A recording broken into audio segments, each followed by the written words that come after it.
ಬಂಧುಗಳೇ ನಮಸ್ಕಾರ. ಇಬ್ಬನಿ ನ್ಯೂಸ್ಗೆ ಸ್ವಾಗತ. ಇಬ್ಬನಿ ಜನಧನಿ.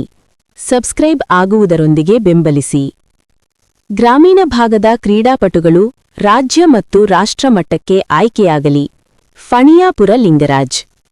ಹರಪನಹಳ್ಳಿ ತಾಲೂಕಿನ ಚಟ್ನಿಹಳ್ಳಿ ಗ್ರಾಮದಲ್ಲಿ ಶ್ರೀ ಮುಷ್ಟೂರೇಶ್ವರ ರಥೋತ್ಸವದ ಪ್ರಯುಕ್ತ 2ನೇ ವರ್ಷದ ಟೆನ್ನಿಸ್ ಬಾಲ್ ಕ್ರಿಕೆಟ್ ಟೂರ್ನಮೆಂಟ್ ಜೈ ಭೀಮ್ ಕ್ರಿಕೆಟರ್ಸ್ ವತಿಯಿಂದ ಹಮ್ಮಿಕೊಳ್ಳಲಾಗಿತ್ತು. ಬಿಜೆಪಿ ಯುವ ಮುಖಂಡರಾದ ಫಣಿಯಾಪುರದ ಲಿಂಗರಾಜ್ ಕಾರ್ಯಕ್ರಮ ಉದ್ಘಾಟಿಸಿ ಮಾತನಾಡಿ, ಗ್ರಾಮೀಣ ಭಾಗದ ಮಕ್ಕಳು ಕ್ರೀಡೆ ಜೊತೆಗೆ ಶಿಕ್ಷಣಕ್ಕೆ ಹೆಚ್ಚು ಗಮನ ಕೊಡಬೇಕು. ಈ ಊರಿನಲ್ಲಿ ಎಲ್ಲಾ ಸಮಾಜದವರು ಸೇರಿ ಒಗ್ಗಟ್ಟಿನಿಂದ ಪ್ರತಿ ವರ್ಷ ಕ್ರಿಕೆಟ್ ಟೂರ್ನಮೆಂಟ್ ನಡೆಸುತ್ತಾ ಬಂದಿದ್ದಾರೆ. ಸೋಲು ಗೆಲುವು ಸಹಜ, ಕ್ರೀಡೆಯಲ್ಲಿ ಭಾಗವಹಿಸುವುದು ಮುಖ್ಯ. ಅಂಪೈರ್ ತೀರ್ಮಾನವೇ ಅಂತಿಮ ತೀರ್ಮಾನವಾಗಿರುತ್ತದೆ. ಗ್ರಾಮೀಣ ಭಾಗದ ಮಕ್ಕಳು ಕ್ರಿಕೆಟ್ಗೆ ಆಸಕ್ತಿ ತೋರಿದಂತೆ ಶಿಕ್ಷಣಕ್ಕೂ ಹೆಚ್ಚು ಒತ್ತು ನೀಡಿ ಊರಿಗೆ ಹೆಸರು ತರುವಂತರಾಗಬೇಕು ಎಂದು ಹೇಳಿದರು. ಪೊಲೀಸ್ ಇಲಾಖೆಯ ರವಿಕುಮಾರ್ ಮಾತನಾಡಿ, ಈ ಊರಿನಲ್ಲಿ ಹೆಚ್ಚಿನ ವಿದ್ಯಾರ್ಥಿಗಳಿದ್ದು ಗ್ರಂಥಾಲಯದ ಅವಶ್ಯಕತೆಯಿದೆ. ಕಾಮಗಾರಿ ಅರ್ಧಕ್ಕೆ ನಿಂತಿದೆ. ಅದನ್ನು ಸಂಪೂರ್ಣಗೊಳಿಸಿ ಚಾಲನೆ ನೀಡಿ ವಿದ್ಯಾರ್ಥಿಗಳಿಗೆ ಅನುಕೂಲ ಮಾಡಿಕೊಡಿ ಎಂದು ಮನವಿ ಮಾಡಿದರು. ಇದೇ ಸಂದರ್ಭದಲ್ಲಿ ಗ್ರಾಮ ಪಂಚಾಯಿತಿ ಸದಸ್ಯರಾದ ಕೆ ಬಸವರಾಜ್, ಪೊಲೀಸ್ ಇಲಾಖೆಯ ಕೆ ಪ್ರಕಾಶ್, ಮುಖಂಡರಾದ ಜಂಬನಗೌಡ, ಕುಸ್ತಿಪಟು ಹನುಮಂತಪ್ಪ, ಕೊಣ್ಣೂರು ಬಸವರಾಜ್, ಇ ಕುಮಾರ್, ಶಿಕ್ಷಕ Shekharappa, U Nagaraj, B Rangappa, VP Basavaraj, Karibasappa, K Ramesh, Madihalli Shivu, Manjunath, Pujar Basavaraj, Gowdru Manjunath, Bhovi Ramesh, ಥಳವಾರ್ Nagaraj, ಊರಿನ ಮುಖಂಡರು ಹಾಗೂ ಕ್ರೀಡಾಪಟುಗಳು ಹಾಜರಿದ್ದರು. ವರದಿ ಮಹೇಶ್ ಅರಸೀಕೆರೆ.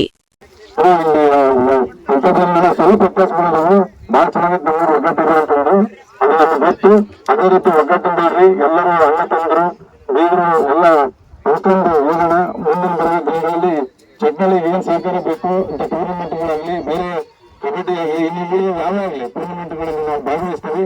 ಇನ್ನು ಏನ್ ಬೇಕು ಸಹಕಾರನ ನಾವು ಮತ್ತು ನಮ್ಮ ಈಶ್ವರಂ ಚಂದ್ರನ ಮೇಲು ಶಾಸಕರು ಅವರು ಜೊತೆಗಿಟ್ಟು ಅಂತ ಹೇಳಿ ಇನ್ನೂ ಕರೆಸಿ ಮಾತಾಡಕ್ಕೆ ಅವಕಾಶ ಕೊಟ್ಟಂತ ಎಲ್ಲರಿಗೂ ಮುಂಚೆ ಮಾತು ಮುಗಿಸ್ತೀನಿ. ಜೈ ಭೀಮ್, ಜೈ ಮುಷ್ಟೂರೇಶ್ವರ, ಜೈ ಕರ್ನಾಟಕ. ನ್ಯಾಯಸಂಘಗಳಿಗೆ ನಾವು ಕೊಟ್ಟು ಹೇಳ್ಬೇಕು. ಮಾತಾಡಕ್ಕೆ ವ್ಯಕ್ತಿಗೆ ಅವಕಾಶ ಕೊಟ್ಟಂತ ನನ್ನ ಎಲ್ಲ ಅಂತ ಮಂದಿಗೆ ನಾನು ಧನ್ಯವಾದ ತಿಳಿಸ್ತೀನಿ. ಇಡೀ ನಮ್ಮ ಗ್ರಾಮವೇ ಹೆಮ್ಮೆ ಪಡುವಂತ ದಿನ ಅಂತ ನಾನು ಹೇಳಲಿಕ್ಕೆ ಬಯಸ್ತಾ ಇದ್ದೀನಿ. ಕಾರಣ ನಮ್ಮ ಗ್ರಾಮ ಇಷ್ಟೊಂದು ಚಿಕ್ಕದಾಗಿದ್ರೂ ಸಹ ಪ್ರತಿ ವರ್ಷ ಈ ಒಂದು ಹಬ್ಬಕ್ಕೆ ಈ ಒಂದು CCL ಅಂತ ಹೇಳ್ಬಿಟ್ಟು ಈ ಒಂದು ಕ್ರಿಕೆಟ್ ಕಾರ್ಯಕ್ರಮವನ್ನ ಆಯೋಜಿಸ್ತಾ ಇರ್ತಾರೆ. ಮೊದಲ CCL ಅಂದ್ರೆ ನಮ್ಮ ಸಿನಿಮಾದವರು ಮಾಡ್ತಾ ಇರ್ತಿದ್ರು. ಯಾವ್ದೋ ಕರ್ನಾಟಕ ಕ್ರಿಕೆಟ್ ಲೀಗ್ ಏನಂತ ಹಂಗ ಅನ್ಕೊಂಡಿದ್ವಿ. ಈಗ ನಮ್ಮ ಚಟ್ನಳ್ಳಿಯಲ್ಲಿ ಸಹ ಈ ಒಂದು CCL ಕಾರ್ಯಕ್ರಮ ಆಯೋಜಿಸಿ ಈ ಒಂದು ಹಬ್ಬದ ಸಮಯದಲ್ಲಿ ಎಲ್ಲರಿಗೂ ಮನರಂಜನೆಯನ್ನು ಒದಗಿಸಿಕೊಡ್ತಕ್ಕಂಥ ಈ ಒಂದು ಜೈ ಭೀಮ್ ತಂಡದವರಿಗೆ ನಾನು ಅನಂತ ಧನ್ಯವಾದಗಳನ್ನ ನಾನು ಮೊದಲಿಗೆ ಅರ್ಪಿಸ್ತೇನೆ. ಹಾಗೆ ಇವತ್ತು ಕ್ರೀಡೆ ಅನ್ನೋದು ನಮಗೆ ಪ್ರತಿಯೊಬ್ಬ ಮನುಷ್ಯನಿಗೂ ಬೇಕು. ಅದರಲ್ಲೂ ಈಗ ಕ್ರಿಕೆಟ್ ಈ ಒಂದು ನಮ್ಮ ದೇಶದಲ್ಲಿ ನಾವು ನೋಡ್ತಿರ್ತೀವಿ ಪ್ರತಿದಿನ IPL 2020 ಈಗ ಬೇರೆ ಬೇರೆ ರೂಪದಲ್ಲಿ ಈ ಒಂದು ಜನಪ್ರಿಯ ಕ್ರೀಡೆ ಈಗ ಪ್ರತಿಯೊಂದು ಹಳ್ಳಿಯಲ್ಲಿಯೂ ಜಾರಿಯಾಗಿದೆ. ಅದರಲ್ಲಿ ಎಲ್ಲಾ ಯುವಕರು ಭಾಗವಹಿಸ್ತಾ ಇದ್ದಾರೆ ಅನ್ನೋದಕ್ಕೆ ಇವತ್ತಿನ ಒಂದು ನಿದರ್ಶನವೇ ಸಾಕ್ಷಿ ಅಂತ ನಾನು ಹೇಳಲಿಕ್ಕೆ ಬಯಸ್ತಾ ಇದ್ದೇನೆ. ಈ ಒಂದು ಕ್ರೀಡೆಯಲ್ಲಿ ಎಲ್ಲರೂ ಭಾಗವಹಿಸಿ ಯಾವುದೇ ಜಾತಿ ಭೇದ ಭಾವ ಇಲ್ಲದಂಗೆ ಬಹಳ ಸಕ್ರಿಯರಾಗಿ ಈ ಒಂದು ಆಟವನ್ನು ಆಡಿ ಆ ಒಂದು ಸ್ವಾಮಿಯ ಕೃಪೆಗೆ ಎಲ್ಲರೂ ಪಾತ್ರರಾಗೋಣ ಅಂತ ನಾನು ಹೇಳಲಿಕ್ಕೆ ಬಯಸ್ತಾ ಇದ್ದೇನೆ. ಮತ್ತೆ ಈ ಒಂದು ಆಟದಲ್ಲಿ ಸೋಲು ಗೆಲುವು ಮುಖ್ಯ ಅಲ್ಲ. ಈಗ ಸ್ನೇಹಿತರಾಗಿರ್ತಕ್ಕಂಥ ನಿಮ್ರಾಜ್ ಅವರು ಹೇಳಿದ್ರು, ಬಹಳ ಸ್ಪಷ್ಟ ಇದೆ. ನಿಜವಾಗ್ಲೂ ಎಲ್ಲರ ಅದೊಂದು ಹೇಳಿಕೆಯನ್ನ ನಾವೆಲ್ಲರೂ ಬೆಂಬಲಿಸಬೇಕು. ಯಾಕಂದ್ರೆ ಈ ಒಂದು ಆಟ ಅಂದ್ಮೇಲೆ ಒಬ್ರು ಗೆಲ್ಲೇಬೇಕು, ಒಬ್ರು ಸೋಲ್ಲೇಬೇಕು. ಫೈನಲಿ ಏನು ನಮ್ಮೂರಲ್ಲಿ ಈ ಒಂದು ಟೂರ್ನಮೆಂಟ್ ಬಹಳ ಯಶಸ್ವಿಯಾಗಿ ನಡೀತು ಅನ್ನೋದು ಎಲ್ಲರೂ ಒಂದು ಸಂತೋಷ ಪಡ್ತಕ್ಕಂಥ ವಿಚಾರ. ಹಾಗಾಗಿ ಇಲ್ಲಿ ಸೋಲು ಗೆಲುವು ಮುಖ್ಯ ಅಲ್ಲ, ಇಲ್ಲಿ ಭಾಗವಹಿಸೋದು ಮುಖ್ಯ ಅಂತ ನಾವೆಲ್ಲರೂ ಅರ್ಥ ಮಾಡ್ಕೋಬೇಕು. ಪ್ರತಿ ವರ್ಷ ಇದೇ ರೀತಿಯಾಗಿ ಇನ್ನು ಹೆಚ್ಚಿನ ಮಟ್ಟದಲ್ಲಿ ಈ ಒಂದು ಟೂರ್ನಮೆಂಟ್ ನಡೀಲಿ ಅಂತ ನಾನು ಆಶಿಸ್ತೇನೆ.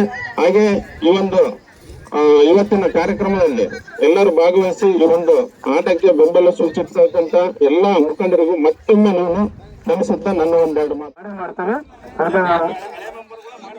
ಅದಕ್ಕೆ ನಾವು ಹಳೆ ಮೆಂಬರ್ಗಳು ನಾವು ಉದ್ಘಾಟನೆ ಮಾಡಿ ಹೋಗ್ಬೇಕಂತ ಕಾಯ್ತಾ ಇದ್ದೇವೆ. ನಾವು ಒಳ್ಳೆ ಜೋರಿದ್ದಾವೆ. ಅದೇ ತರ ಈಗ ನಮ್ಮ ಯುವಕರಾಗಿರ್ತಕ್ಕಂಥ ನಮ್ಮ ಮಂಜಣ್ಣವರು ಮಾತಾಡ್ಬೇಕಂತ ಕೇಳ್ಕೊಳ್ತಾ ಇದ್ದಾರೆ. ಮಾತಾಡ್ಬೇಕು.